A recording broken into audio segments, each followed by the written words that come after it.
175th was in reserve. It came in the next day. Alongside us were the 1st Division, the Big Red One, and the 2nd Rangers. And I would like to recognize David Harrington and his brother.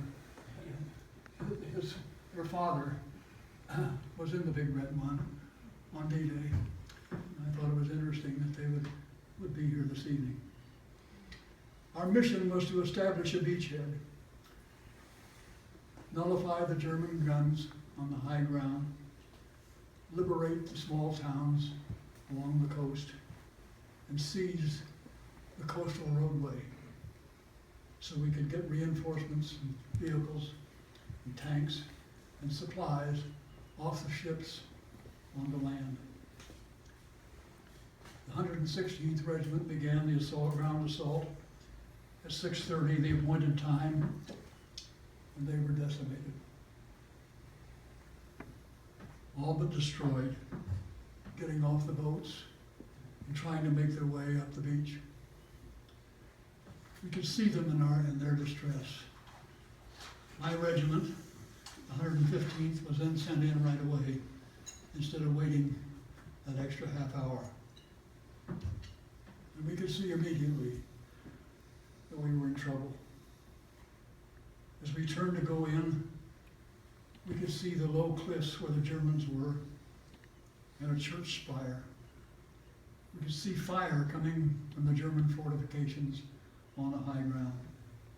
We could see other Higgins boats around us being hit in the water. One near us split in half, and all men went down, we think. We saw our tanks sink, sometimes with the crew clambering out, sometimes with no one coming out. Then we saw the German fire raking the beach, and we saw troops who went in ahead of us blown nearly to bits. Not many behind any protection. We knew then we would have a dreadful time. I guess we knew this all along, but until you were there, it is not possible to realize the enormity that is coming.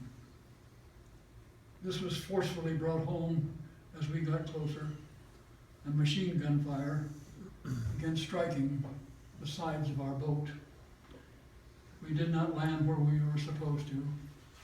Few did, but our coxswain got us in pretty close under very difficult circumstances.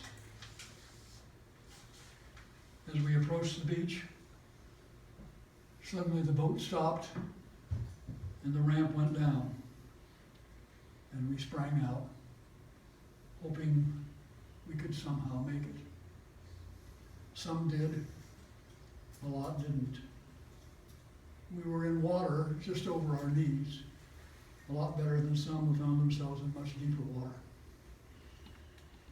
The tide was just coming in as we were landing, so once we got out of the water, we had a lot of open beach to cross before we got to where there might be any protection. We were laden down with equipment, 50 to 70 pounds per man, and those carrying the mortars, the machine guns, the radios, had more than that. So it was slow going, and especially if one fell down in the water. It was hard to get up with all that weight. Our radio man, in fact, was hit coming in. He was alongside me, actually, and he started to go down in the water, and I grabbed him by under one shoulder, and the soldier on the other side of us got him by the other shoulder, and we dragged him up on the beach behind some kind of questionable shelter, and we called for a medic. And to our surprise, one came right away, followed shortly by a second one.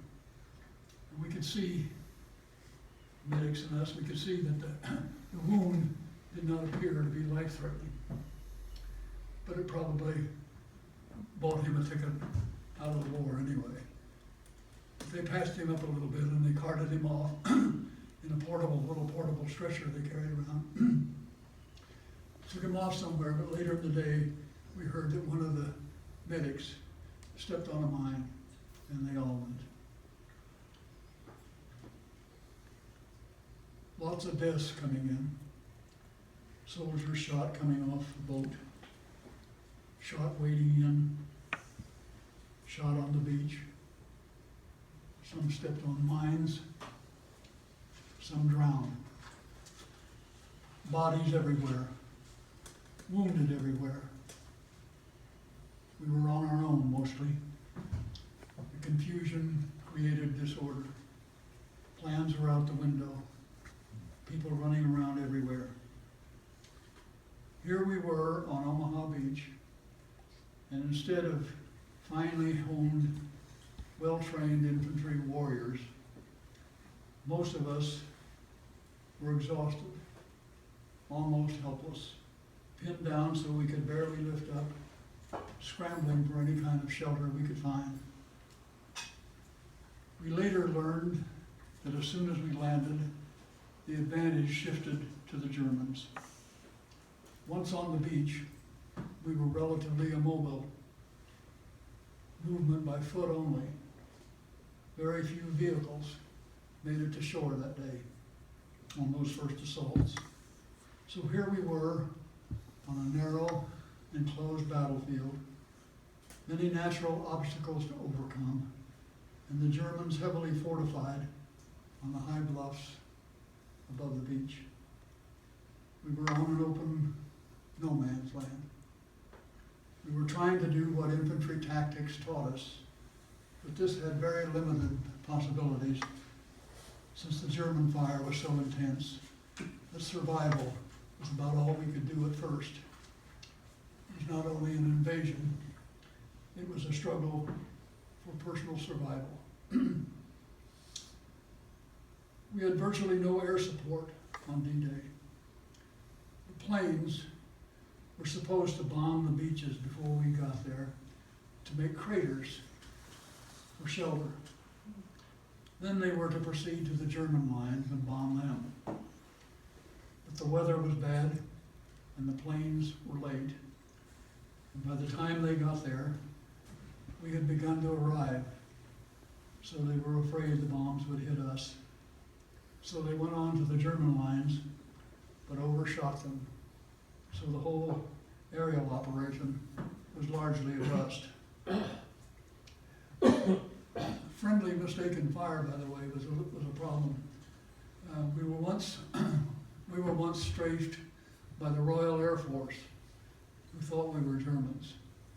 And it was not uncommon for artillery fire to go astray and shell the wrong troops. General Eisenhower said that plans are everything before the battle, useless once it is joined. And that was certainly true on Omaha Beach, where almost nothing worked according to plan. Most of us didn't land where we were supposed to.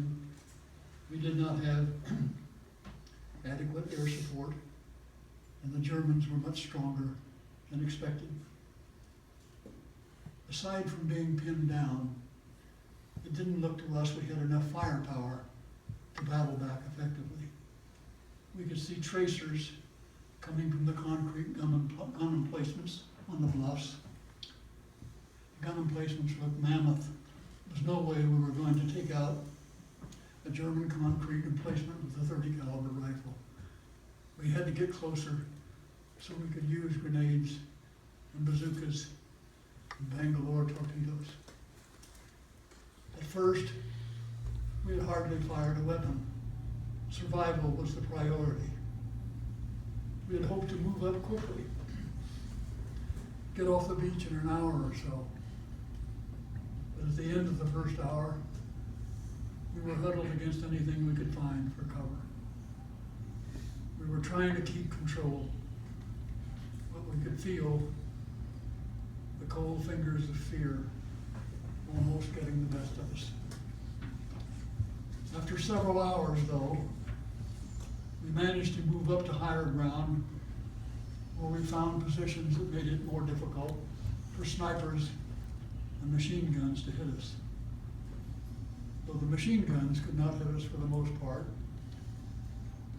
we quickly learned that mortar fire could. And we learned that the Germans were pretty good at it. put a mortar down your shirt collar, it seemed. We were just trying to stay alive. And there were many brave soldiers. Finally, inch by inch, we got to the place where we could set up our own line of fire. Although God knows there was nothing we could see very clearly to shoot at between the smoke and the fog and the cliffs. We could see flashes coming out of the German gun emplacements though. So we tried to pin them down in the hopes we could get close enough with heavier weapons.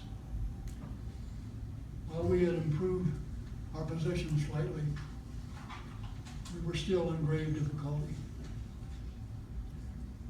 The Higgins boats had gone.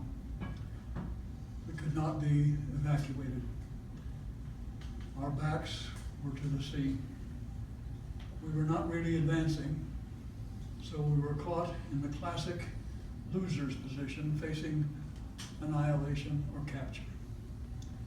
We were returning fire, but we had grave doubts about making it. I think most of the soldiers on Omaha Beach that day thought they wouldn't get off the beach. Fire was so intense. In fact, as the days in the line through Normandy and from northern France into Germany, as those days lengthened, the days turned into weeks, then became months, and finally almost a year, that feeling intensified that we wouldn't make it, even though we had become hardened to combat, had become more wary and wily about survival. And though it is unfortunate to say, we became ever more accustomed and casual about seeing soldiers killed and wounded. There was so much of it, it became commonplace. Yet it was inexpressibly sad, as we would realize the rest of our lives. Every day, a new set of terrifying circumstances presented themselves.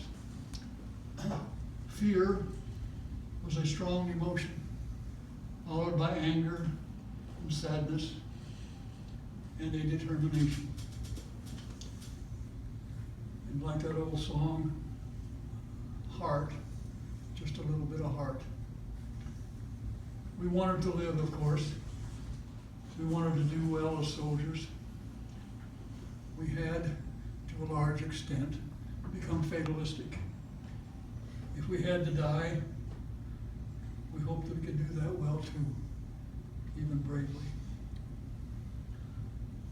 About 1 o'clock in the afternoon on D-Day, our engineers blew a big hole in an enormous 12-foot cement wall the Germans had erected to block access to the roadway off the beach.